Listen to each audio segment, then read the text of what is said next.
part of that before only. Hey guys, let's do that, right? So in 1991, I became a person that was an assistant of one of the helpers for Unlimited Power Weekend, UPW.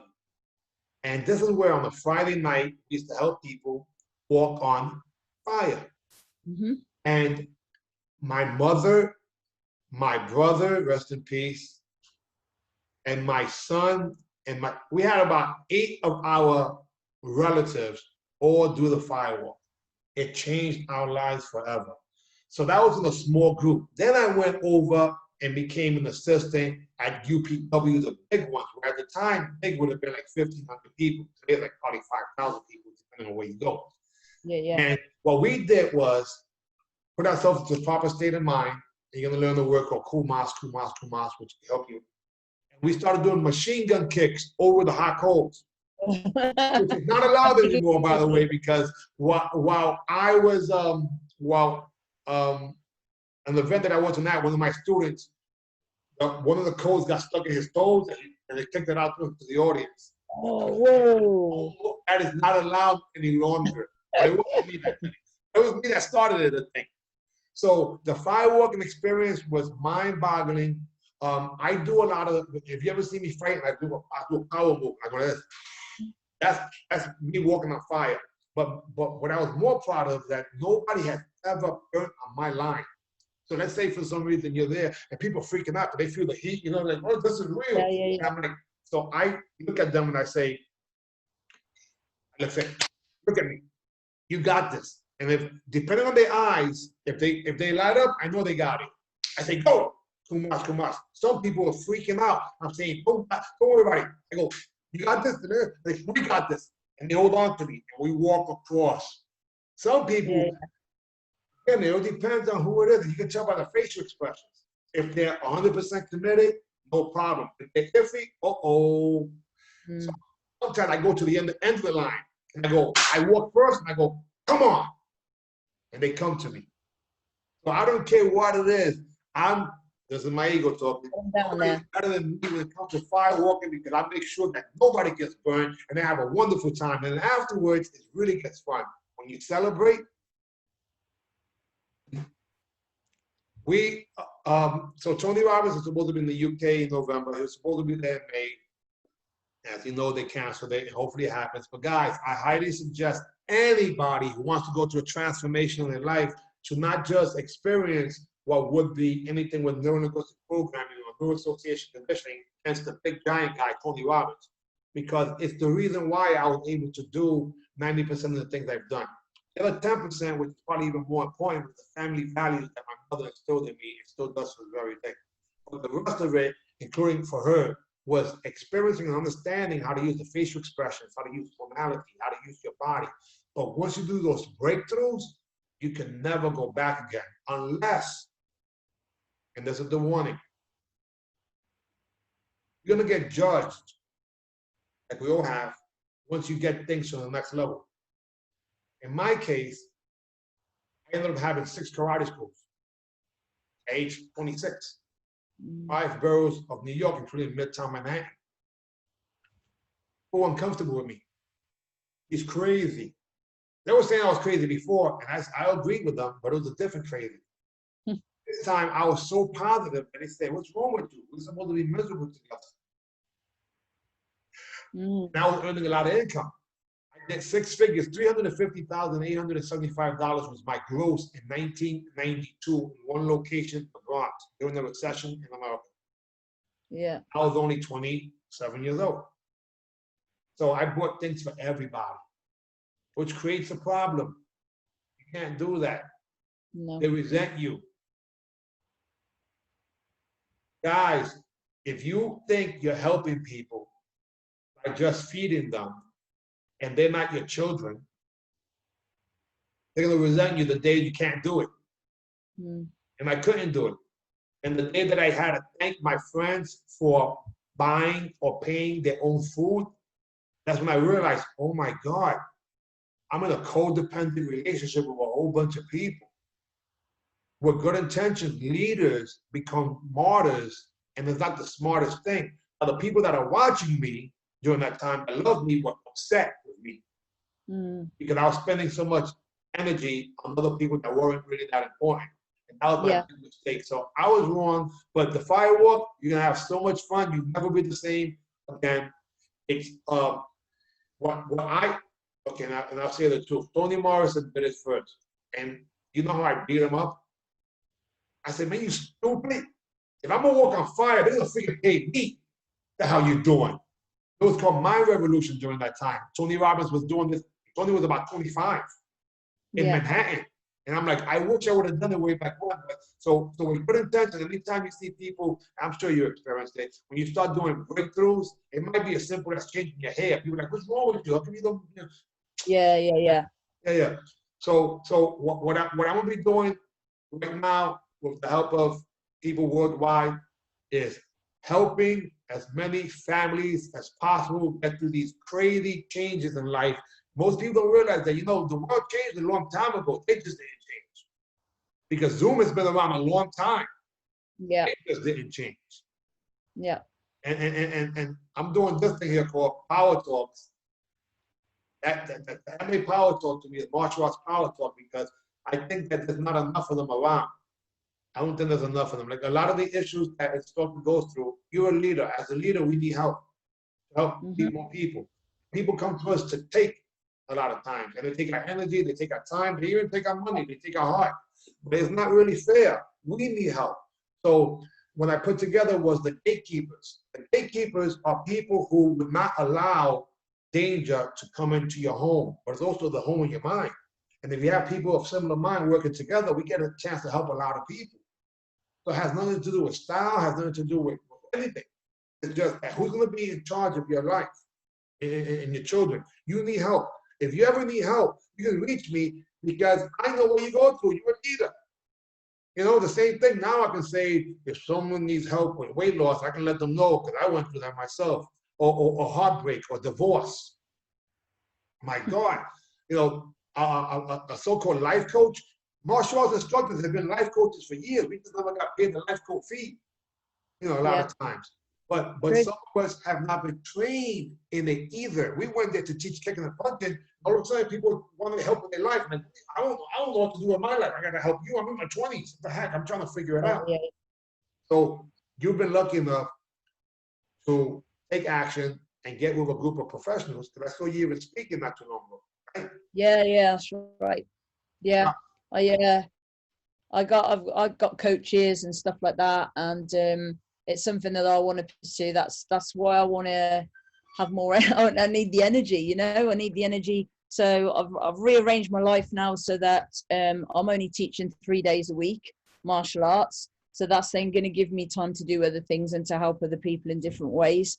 I still love martial arts. It's still, everything to me. But I've also realized that I've got a lot of other things that I can offer people too, Balance is important, right? But what happens a lot of times, we give.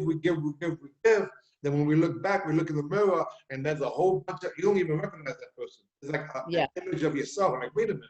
How can I I could not believe when I looked in the mirror that I was almost like I didn't even recognize that person. I don't just mean physically. I'm like, I was doing things that were completely out of character. Not so much that they were bad, but unnecessary. Like, I don't have to go on Netflix and watch a whole season in one day. Mm-hmm. I know what that's like. Binging. I'm getting, I've done a lot of personal development over lockdown as well. It's there's been a lot of positives to come out of it for me, and it's made me look at my life and also look at other areas that I want to be involved in. And I've had so many people coming to me for a lot of time now saying you should be doing other things. You could be coaching people in different ways, not just martial arts, so that's something that I want to look at as well, is I love helping people. I think most martial artists do. We're here for a reason, and we've all got our own stories of why we got into martial arts in the beginning. For me, I used to get bullied. I was a skinny little kid who used to get pushed around, and that was why I started martial arts. My dad he wanted me to be able to protect myself. He's no longer here, but that's something he gave me, was to get me on the right path of doing martial arts. And so along the way, I think we get to this age and we don't actually appreciate all the things we've learned and how much knowledge we've gained, you know, along the way. And so then I think it's really selfish not to share that and not to be able to help other people, you know. But I think when you're in your 20s, you haven't got that knowledge, even maybe in your 30s, you know. And also the more things you overcome, that gives you that knowledge as well. And it gives you just something that you can share with others, you know. Well, you just said something that I completely believe. I don't want the computer to die. I completely believe, right? We have a responsibility to share our information, help people avoid unnecessary pain. I believe that 1,000%. I know what pain's like. I think I'm a very good candidate for that. So I can have empathy with people in a lot of different ways. Now, when I joined the isogenic community, it was so freaking weird to me. It almost got me angry, combined with just a mixed bag of emotion, because I was saying the same thing I've been saying for years via Facebook for free. But these people embraced it. They were like, oh my God, you're so positive, you're so this. I'm thinking, I'm just one. There's an army of people like me. You would probably in your area give you the so-called local Tony Robbins energy. There's a bunch of, but I think what happens, we get caught up in our industry, not realizing that what we're really doing is learning how to communicate with people on a whole other level and how to motivate people. So when you take the word life coach, someone says, hey, you should study to become a life coach. It's like, we don't really have to study that because we've been doing it. We've been doing it. Plus, you don't need a degree for that because Tony's proven that the entire X-ray industry was created by people who produced the results. And when you think about getting a black belt, oh my gosh, most people would never even fathom that. Getting a black belt in life, or doing that while still being a wife or a husband or what. So, and also getting a black belt in, you know, going back, you know, maybe more modern martial artists will knock me for saying it, but it was very different. You know, you had to go through, you know, blood, sweat, tears, everything to get there. You know, there's a lot now that you pay enough money and you get your black belt. You know, your name's on there already, isn't it? But back then it was tough. You know, it was. Well, when it comes to standards, there's still people who have really high standards. Yeah, it makes it difficult because most people just have a different type of standards. But what I'm saying is that the people with high standards can congregate. That's what I'm looking at doing. I'm looking at those people who would not. Like I know Ricky's busy over there, but Ricky, one thing that I learned about Ricky real quick, and also on Deca, was that they are, I don't want to say brutally honest, because it's not brutal. It could be wonderful too. They're just honest. Why have to be brutally honest? The heck? You know, just say the truth. The truth is the truth is the truth. If you want to, I should say the truth from my eyes. And I do understand people have different perspectives. I completely, I would not, you know, let's be honest. Everyone has free will. And it's so much better when you can just be honest, right? You're right. Definitely. And not worry about it. So that obviously comes from the values that you got from your parents, right? Yeah. And how many people are dishonest? Oh, he has no choice, but honesty has been instilled in my kids from day one. They were always told when they were small, you know, if you're in trouble, you tell the truth. So if they did something bad, they may be in a little bit of trouble for it. But if they were dishonest about it as well, that was a whole nother thing. Whoa. You know something? See what I mean? My mother did the same thing to me. Guys, those of you who are parents, I highly suggest you do this. I know it may seem a little hard today. They may threaten you with the authorities, but listen to what I'm saying. My mother caught me doing something wrong, and she asked me to tell me the truth, and I lied. So I got a spanking. My mother caught me another time. Same thing. I'm thinking, man, I'm getting hit already. You might as well tell the truth. Let me see. I told the truth. They hit me.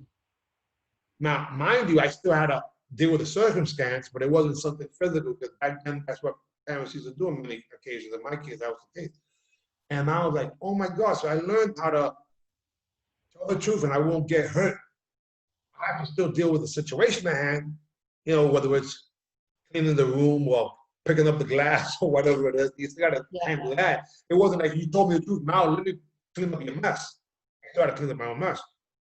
But it made me have respect in my mother's eyes and vice versa. So those values that our parents taught us go so far.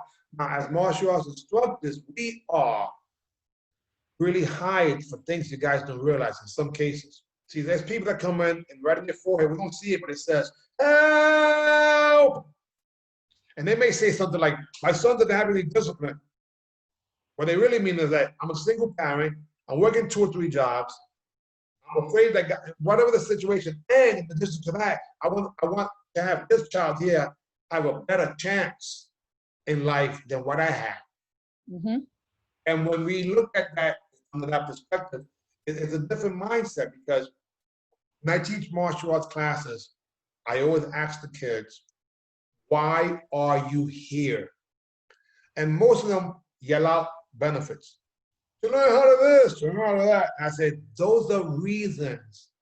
Those are benefits, but not the reason. You're here because your parents love you. They go, huh? And because they love you, you have all of those benefits and a whole bunch of other ones. Go get that hug now. And you can see how some of them are very approach avoiding to even hugging their mother or father. I've had kids in my classes, and you know, they've been disrespectful, or I find out they've been disrespectful, or you know, the parents say, oh, they did this. I make them there and then. They go over, they apologize to their parent. I don't care if it was a week before. They go over, they apologize to their parent, they tell them they love them, and they hug them, and they say they're sorry. You know, I think and just so basic. that right there is our honest, real job. I've seen situations where things have happened in martial arts schools. I'm like, you let that crap happen here? And if I do a seminar at a place, I can tell the values of a school really quick by the way the sneakers are put away. The clothes are just thrown around. I'm like, before we start, you guys got to clean that. Yeah, I've had kids, they take their pads off, they throw their gloves like expecting mum to put them all, and I'm like, whoa, come here, you pack your own kit away, that's your kit. Your mum and dad gave you the privilege of paying for that. You look after it, you put them away, you know. But like as you say, there's not. Do other schools do that? Have you noticed what happens in other places? Oh god, yeah.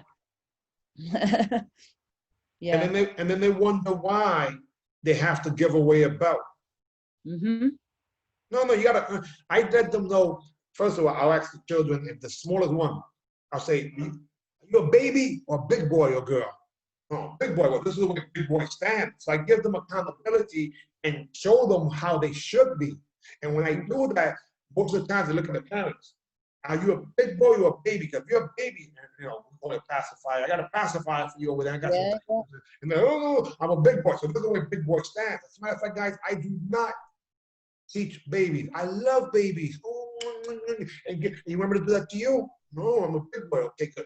End of story. Next. And I do that in the beginning to set a standard, and they're not my students. This is me doing a seminar. The seminar is not for students, it's for the instructors to understand that we have been hired to do something, and it's called lead by example and give them alternatives to help the children get home safe. That's all we want as a parent. We will give up our life like this if we knew it was for the betterment of our children and generations to come. Isn't that true? Very true. Mm-hmm. How often do you study now since the pandemic? Have you read more books than ever, listened to more audio than ever, watched videos than ever? Are you the same person now before the pandemic? No. We know you don't look like the same person, and we spoke about that in another video, but we know that's the case. No. What happened? I'm much more chilled. I'm quite a highly strung person naturally, but I've looked at other things, meditation. These guys laugh at me sometimes. Ricky Ricky came in one day to my house and he found me. I'd actually been doing a gratitude meditation of Tony Robbins. Whoa. Ricky, I would laugh at me too. How about I tell you, I'm doing that and Dr. Joe Dispenza. I got into my heart and I was teary-eyed. I was doing the gratitude.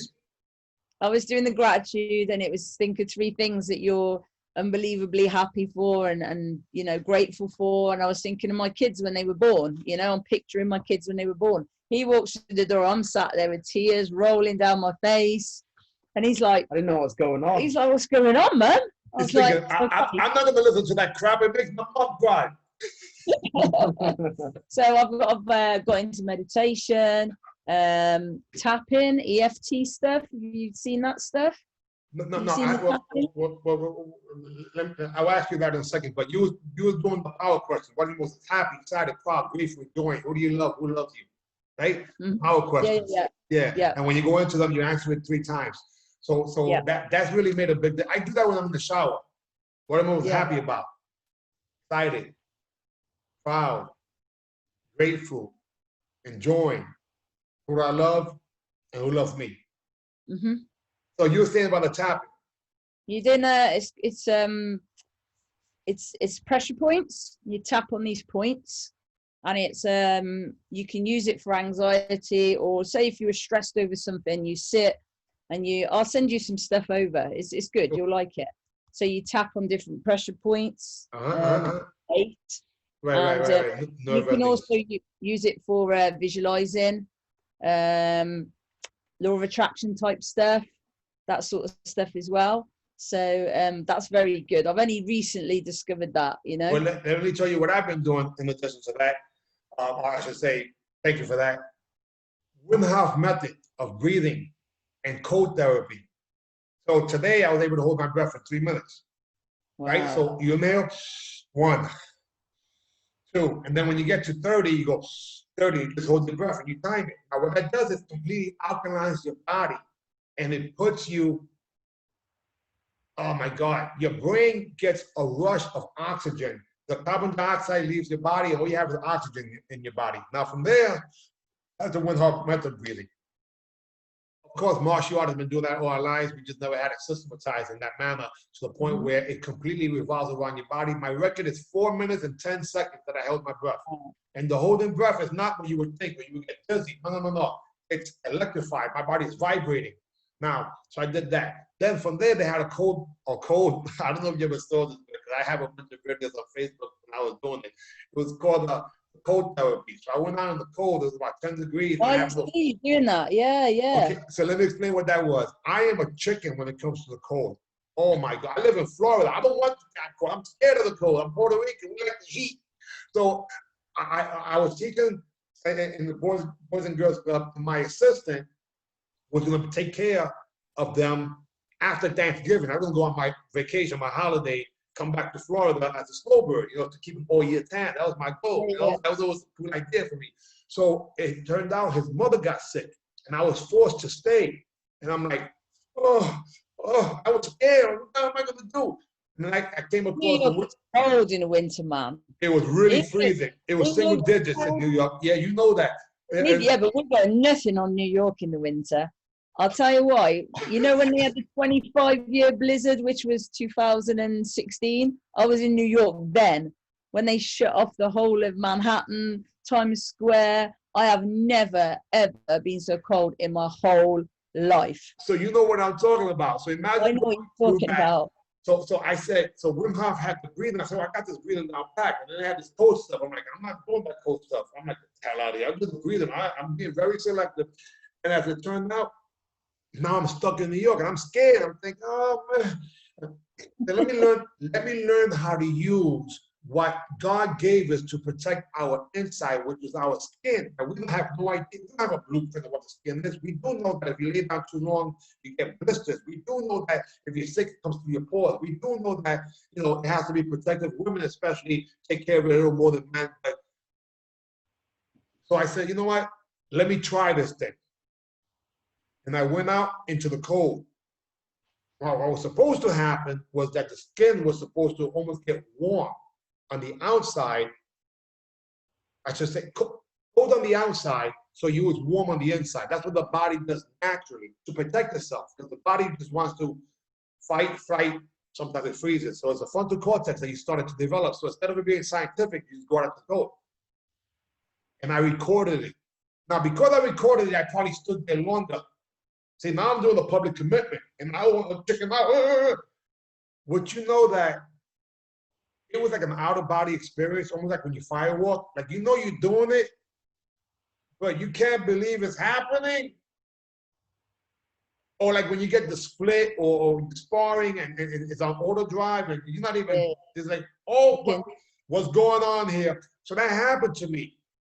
And I did that just about every day, even to the day when it was 9 degrees, you know, but nothing. And I couldn't believe it. But I was afraid of one part of it that I hadn't done. It was the cold water. I'm like, I started doing that. I can do the breathing. I can go out here in the cold, but don't put me in the damn cold water. I was doing the cold water for a while. I was doing like, you're supposed to build it up by 10 seconds. So you get up in the morning and you work out, and then you get in the shower and you do like a 30-second cold shower. I was doing that. I need to start it again. Well, okay, let me give you a strategy of how to do that and let it be incredible, not painful at all. So I'm thinking, man, again, this is me talking to myself. Hey, you chump. Are you scared of the cold water? Heck yeah, I'm scared of the cold. So I went in, I did the cold water one time, and I didn't follow the instructions. So I was hurting in my lower anatomy. It was really hurting, like someone kicked me. I'm like, oh no, I'm never gonna do this. And when the water was hitting me, it felt like someone was spiking me. I'm like, what the heck is this cold thing? This is not good. Then I'm watching Windhoff in another interview where he says the breathing is supposed to be done before that. Whether you're walking outside in the cold or going into the cold water. I'm like, I separated it. So I said, let me give it a shot, but I only took 10 breaths. 1, 2, 10. And the water hit me, and I'm like, trying to make it colder. It's already cold. I'm like, is it not working? Yeah. I'm not hurt. It's not hurting me. I'm like, what the? Now it got that. It's almost like Iron Man, armor on, the armor immediately. Yeah. And I'm like, this is freaky. I know the cold water is cold. So this is what I did. I put my hands in it. Your fingertips freeze immediately. That's how you know it's cold. So when you're walking outside in the cold, your body's warm, but not your fingertips. The same thing when your body's warm with the cold. So the nerve endings on your fingertips. So then I started doing some multitasking. I said, let me do something, get some circulation going in this again. Yeah. But my point is that it changed my whole perspective of what our potential is, and it's scientifically proven that it increases the immune system. Puts it to the seconds, right? But with a Windhoff method, it's a free app. You know, you can you don't have to pay any money of it. It changed my life because it gave me the range to either go to cold or hot, and my skin. Oh my God, my breathing.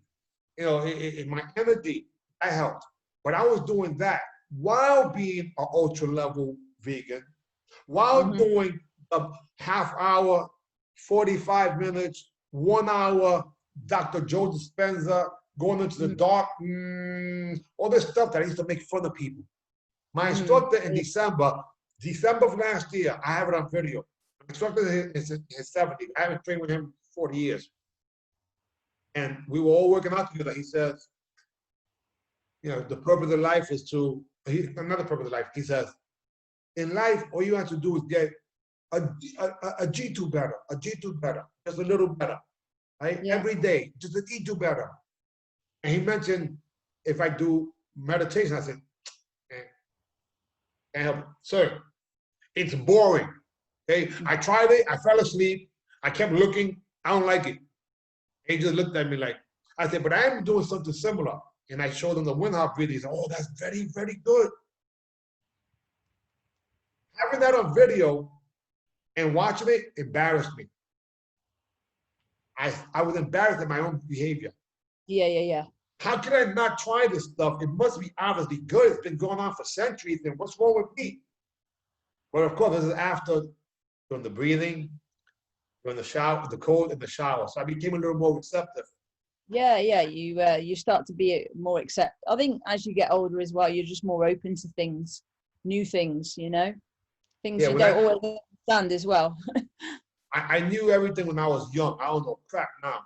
I don't know anything. All I know is that I'm happy to be here.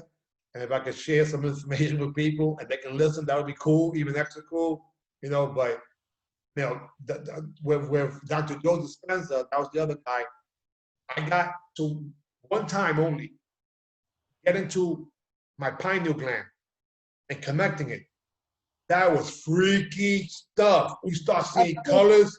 It's weird because I've just heard that guy's name this week. I hadn't heard of him before, and I heard of him on something the other day, and now you've mentioned him. Now my hairs are standing up, and I'm not Yeah. gold. See, that's what I was doing the months of November to just March. And then the heartbreak happened, and 5 people died in a week. It messed me up, threw me way off kilter. And I'm thinking, after I got through the depression, I was in bed for 2 days. On the 3rd day, my mother came into the room. I'm thinking, she's gonna think I'm sick. And I said, Mom, she said, you okay? I said, Mom, I'm okay. And I got up.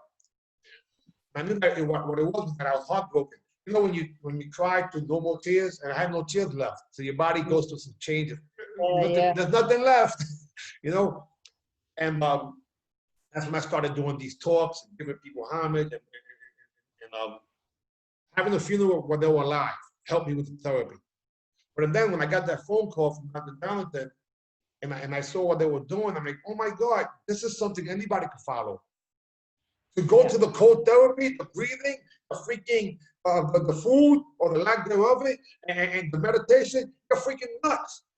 Now I know firsthand how you can actually do those things, but I still saw people who were doing the breathing, and they were obese. Yeah. There's a bunch of vegetarians that are huge. Oh, yeah. Yeah. Sometimes they're the worst eaters. You know, there's a lot of the worst eaters, isn't they? Yeah, because technically speaking, even for a vegan, French fries and beer are vegan. Yeah. But anyway, so that's what got me excited. I'm like, I want to be able to help people, but something that I can actually do. But first, let me test it. It took me 2 days. Immediately, I'm like, wait a minute. I went from 50 lay-down kicks, but that's if you remember the seminar way back when I teach these lay-down kicks, because it works, it aligns your body.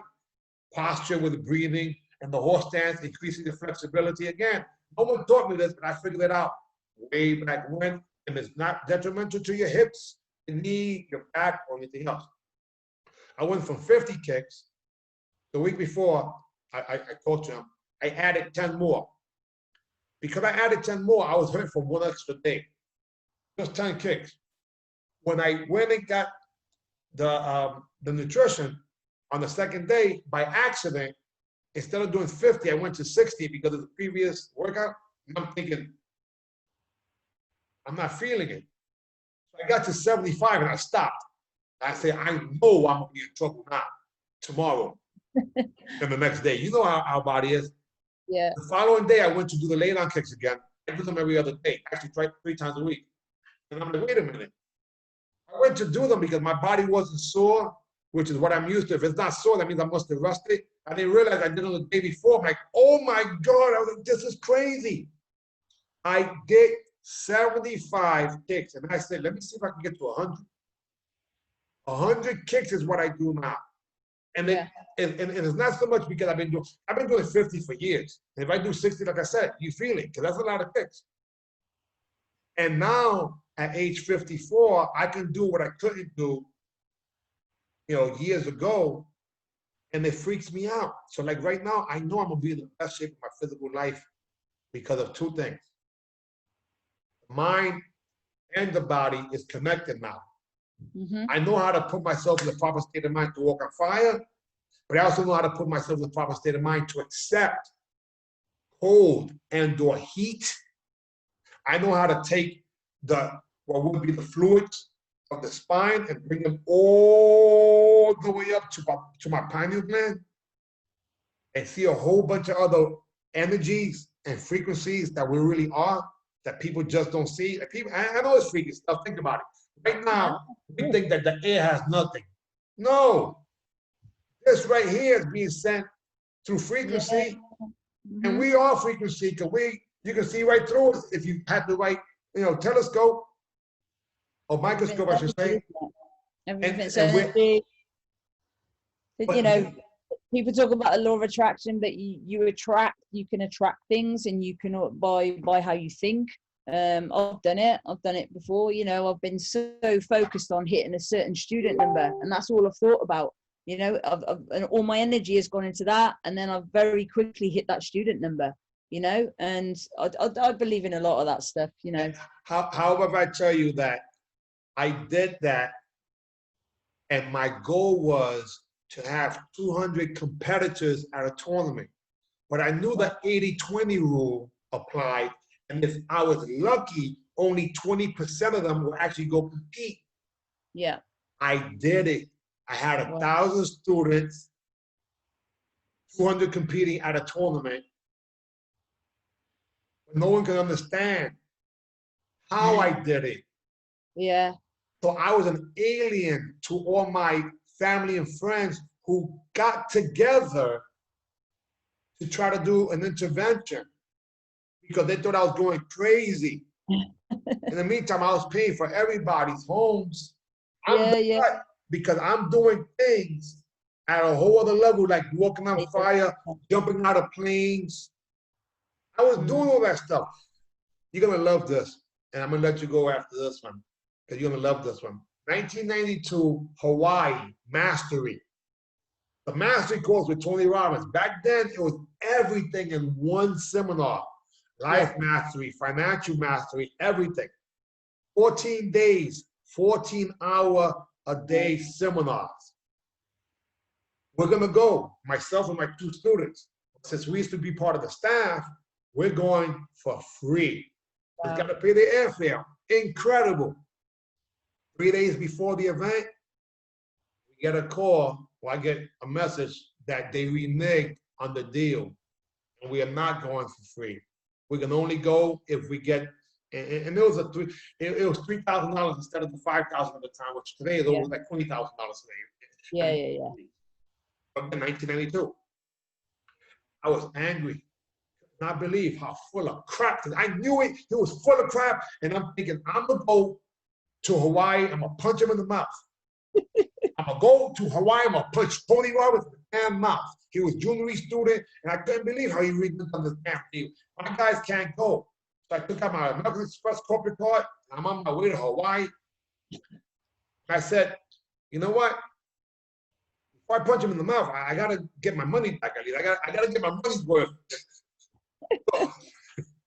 So on day 3, there was an exercise. Mind you, there was less than 800 people in this place. Yeah. This is like a lot of big stars came out of there in the world of success, conditioning, and personal growth. And it was about relationship bridging, which is in the book, Personal Power. And relationship bridging basically means as long as I don't offend someone's intentions, they can make a mistake. But if I make believe that they are a mistake or that they did it intentional, it hurts them. And a few other things. So I told Richard, who was his handler at the time, Rich, I want to speak to Tony. I know Rich personally, of course. He knows me, and they know I'm a martial artist, and okay, I was part of the staff. He said, Tony can't. I said, now. Hold on a second. He said, okay, he'll talk to you. That in itself, to me, is like, when I think about it now, that's kind of cool. They didn't call security. And I am security. So everyone's quiet. The lights are dim. They're doing the exercise. And I say to Tony, blah, blah, blah. And I found out why, without offending his intentions. In other words, I use the exercises of the relationship bridging perfectly. And he asked me the ultimate, would you mind if I share that with the group? Oh, wow. Now I gotta get that damn video. That's why when I see Tony Robbins in the next few, I'm gonna make sure I get that freaking video because it's all recorded. I want Yeah, Mr. yeah. Mastery. I want Mr. Mastery in Hawaii. Now that sounded great. And then I was dropped off in the Bronx afterwards. And they had a meeting to do an intervention. And I was Oh, like, there's millions of people in New York. You know how many people we can help? And we can do it with success conditioning and the Blackwood. And then before you gone Blackwood's of life. crazy. And I got 1,000 students. And I got 200 competitors to go to a tournament. And people thought I was lucky. I'm like, I'm not lucky. I'm not even successful yet. This is nothing. There's 8 million people in New York. What the hell's 1,000? True. This guy's cuckoo. Today, I know that my friend, you're gonna meet him, Dave MacArthur. He has 350,000 members of his organization, which we're part of, and Yeah. he gets paid for. And if you hear him speak, oh my God, he teaches people the truth. We're the luckiest people because we're still alive in so many different ways. So again, nothing happens for an accident, by accident. And God works in a mysterious way, has a sense of humor. During this pandemic, a lot of your so-called competitors in whatever business world it is will be wiped away. The ones that are really true and honest and have a good heart, at least 20% of them will still be around. The ones who are doing it with bad intentions, it always seems like they're the ones that win, but it's not because they are better, it's because they set those goals. So setting a goal is what you said. If you notice the logo there, it's a target. See that? See the target? That's why I put everything, all my logos have the number 1, and they have my 4 karate fighters. Those fighters have equipment on. And we did that logo in 1988. Wow. Oh, but that's a timeless logo. For some reason, and I realize it's because we're timeless. We really are. Anyhow, this is hopefully recorded. If not, by the way, guys, the recording is for us, right? We benefit from this the most. Isn't it true? When you started teaching, you benefited, didn't you? Right? When you start saying all the positive stuff to the kids, I need the classes more than anybody. We believe that if you can't, you must. If you must, you will. That's the positive attitude stretch. Every day and every way, I get better and better. That's the progress check. I'm better than yesterday, but not as good as tomorrow. A, attitude. B, basic. C, control. D, discipline. E, energy. F, focus. G, gratitude. H, humility. I, integrity. J, justice. K, kindness. L, loyalty. M, motivation. N, nobility. O, optimism. P, perseverance. Q, quality. R, respect. S, success. T, tolerance. U, unity. V, values. W, wisdom. X, exciting. Y, yes. Z, zenith. What's zenith? The tippy top. Or P, perseverance, and you don't stop. Why? I took the so-called motivation and success conditioning and gave it a hip-hop flavor because to me, it was corny unless put some, for me. For other people, athletes, it was good. So now I get a chance to share the same thing, except to a group of leaders that aren't martial artists, but they will become martial artists because we'll be able to teach them the hundreds of thousands of people part of isogenics that are the right mindset. They all want to get black belts too at some point. Why not? Why not have virtual classes teaching them? They're already receptive because the same thing I've been saying for years for free on Facebook and everywhere else. They were like, oh my God, he's so positive. And the person that said that is a multi-millionaire. I'm like, what? Like, this is crazy. I've been saying it to my friends for free. They think I'm nuts. You got to know what you want. Have a plan and a success coach. Take consistent action. Review your progress and renew your goals. And the goal is something you want to hit or get. That's the black belt success cycle as taught to me by Tom Tallis, and he forgot about it. And that's one of the values that I've been teaching people regardless of what they do. And know what you want. Have a plan and a success coach. Take consistent action, review your progress, and renew your goals. And the goal is something you want to hit forget. That last one, I had to simplify it because when I asked the kids, what's a goal? They're like, huh? I said, well, listen, well, a goal is something you want to hit. If you want to hit the target, that's a goal. Or you want to get your next belt, that's a goal. So I had to simplify it because nobody can do it. So anyway, thank you again. And Ricky, I appreciate you. We're going to do something about the melting man there. It actually fits you. You said that we could get you into small already now, right? Maybe. I'll keep going. I'll keep training. and Simone, I'm so proud of you. I know this is just the beginning. And I'm looking forward to being able to see that side-by-side photo, not before and after, but back then and now. Back then and now. Right? Aren't you visualizing that? Yeah, I'm up for it. Anyway, all right. Again, don't know if it recorded, but in the famous business, crazy Puerto Rican from the Bronx. When I say AB, you say see ya. AB. See ya. Get out of here. Thank you very much. And this time, I'm going to end it. Bye-bye.